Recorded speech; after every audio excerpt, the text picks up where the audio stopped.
Wanye Morris will be listed as out. Everybody else has a chance.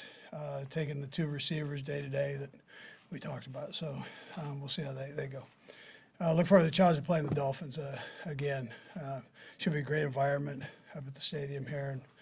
And I know our fans will be fired up and ready to go. With that, time, yours.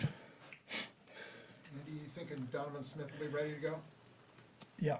Will he start for you? Probably. You say the two receivers, Rashid and Tony, right? No, Justin Ross and Tony, yeah. If Tony does play, what do you expect from him? It'd be limited role, yeah. Coach, Travis takes a beating all the time because he's getting all kinds of attention. To have that week off, are you expecting a fresh and restored? I mean, have you seen him practice a little more pep in his step? Yeah, well, I think the time off, helped the guys that had the time off, him being one of them. He's had a lot of snaps, in his time, so any time off like that definitely helps. Coach, a couple things have happened around the league in the last couple of days. Bill Belichick today is stepping away from New England. I wonder if you just thoughts on competing with him all these years, and Pete Carroll yesterday, you competed with him a lot. Yeah, no, those are two great coaches. I mentioned after our game that Bill's the best I've gone against, so I don't know if they're done coaching or not, but I know, they're done at that particular, at their spots, so, but great coaches, phenomenal coaches, yeah. And one of the things that Bill did for all those years was he was deeply involved in the personnel, and I know you did that for a while. Yeah. You believe he did that for all those years? Yeah, that's a tough thing to do for that long. He did it well, though, so, yeah, great. With Belichick and then Nick Saban, they both kind of revolutionized the defense in college and in the pros, and with you kind of revolutionizing offense in the pros, is it something you look at on their side of defense was like the thing that they've made kind of move over the years? Yeah, well, I'd put Pete in that with that whole Seattle 3 deal that they had going. That's those guys are tough. They were tough to compete against because of that. They great adjusters for you. What you're throwing at them on one side, they're throwing some stuff back at you, and they did a nice job adjusting. So, Coach, I know you've been outside and you guys have been working out there, and you're dressed up a little more, but the sub-zero-ness, it's probably the coldest that is ever going to be here for a playoff game to this point. Was there anything you could do to prepare people for that? no, listen. No, I mean cold's cold for you, me. I mean it's cold. Cold is cold, but you go do your thing. That's how you go play. I mean, do you tell them to go play and then go stand by the warmer and then put their? I mean, are there certain things that There's help one battle thing. it? There's one thing you don't have to do, and that's tell them to stand by the warmer. Andy, I know this topic question gets asked just about this time every year, but considering with Pete and with Bill, do you intend to be the coach next season? I haven't even thought about that, Nate. I mean, I'm thinking about one thing. I've figured that would come up when you guys were asking these questions, because I'm old, so, but not that old. Coach, yesterday I interviewed a guy who took a class from you at the University of Missouri, Introduction to Football. You and the assistant coaches taught it. And he changed his major to education. And for the last 31 years, he's been a football coach and a teacher in high school. And he said that you kindled something in the offensive coordinator, Dirk Hunter. Do you remember that class? And do you remember? I do. A lot of fun. That was a fun class to be a part of. Yeah. So, yeah, I do remember it. He said that you had an interesting way to coach offensive line, marry the hips. Yeah, do you want me to explain? We'll pass on that one. Yeah. You good? All right, great. All right, Thank you. good. Thanks, Thank you. Coach. Yep. Stay warm.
go for Travis.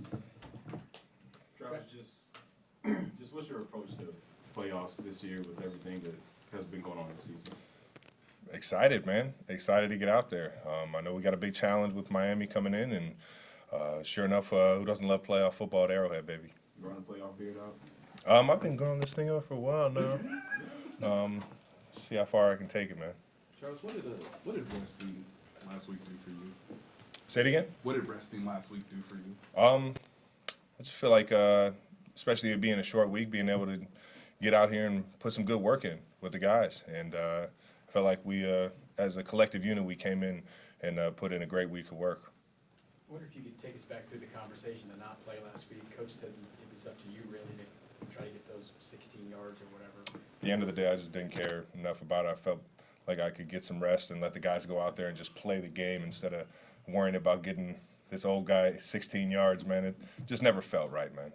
You have talked for several years now about legacy and stuff like that. But you're talking more about team legacy, Super Bowls than legacy like 1,000. Yeah, those, yeah, I mean, I think without a doubt, I'm thinking more Super Bowls when I talk legacy, and just having that desire to be a certain type of teammate day in, day out, and channeling that right mindset for sure.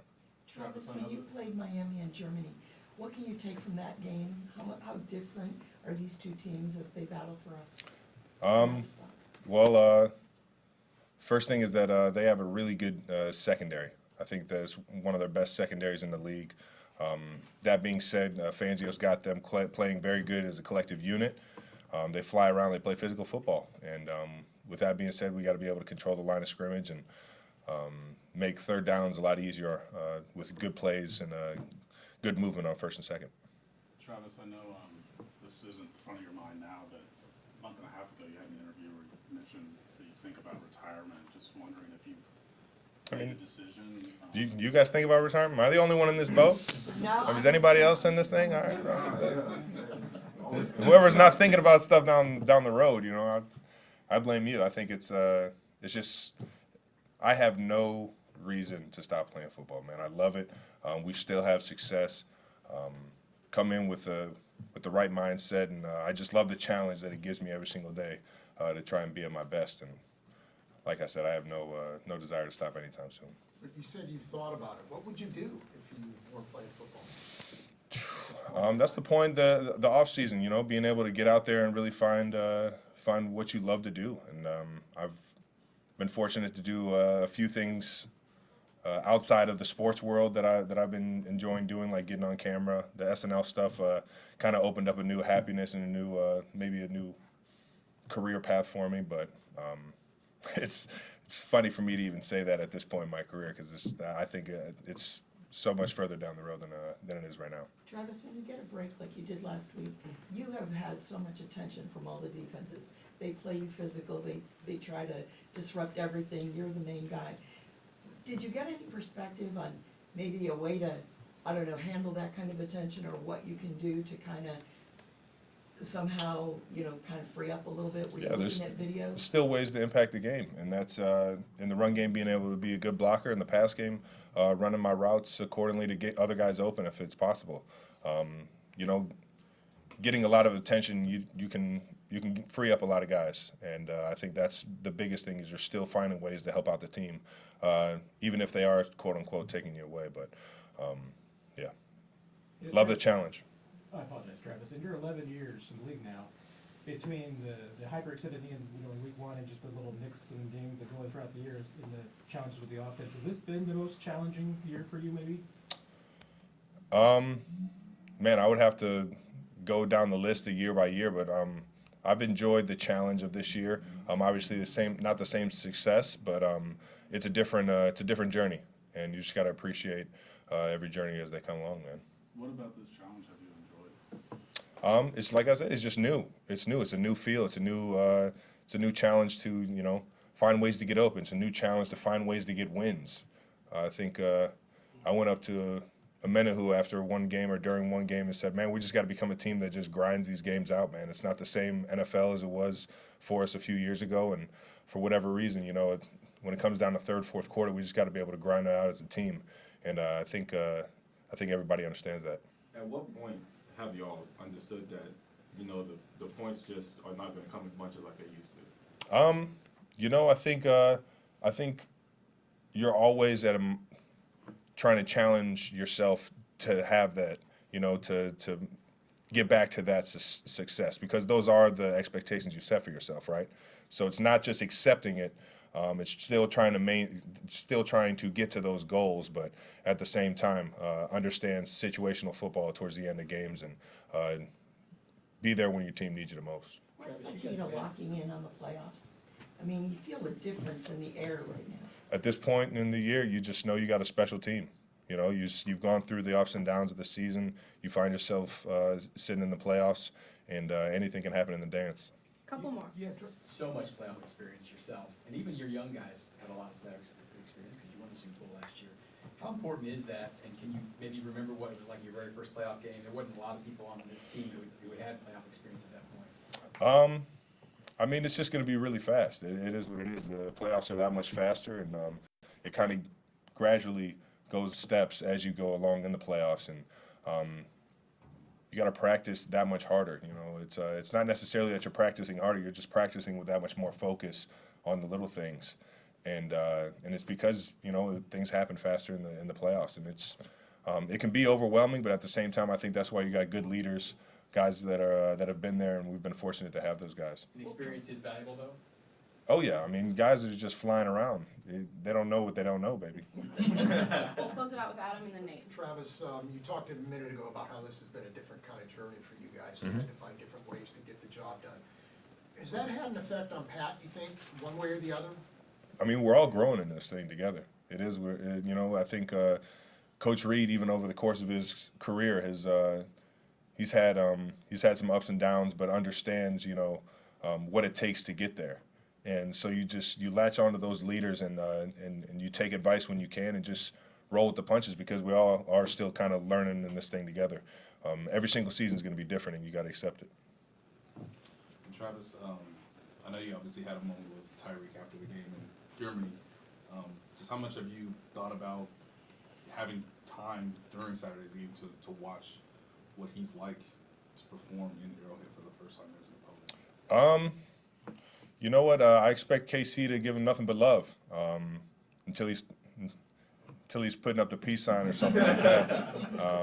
Then he might hear a few boos. But who he was for this community it speaks volumes. You know, every single kids camp he had, he made it his effort to go out and shake those hands and give those kids an experience they'll never have again. And, you know, that's why Tyreek is loved in this city, and he'll forever be loved in this city because of who he was off the field in this community as well, man. So it's gonna be electric just to see him, man. He's always one of the best football players in the league when he's on the field. So All right, thanks, guys. have a good one, guys. Thanks, Travis.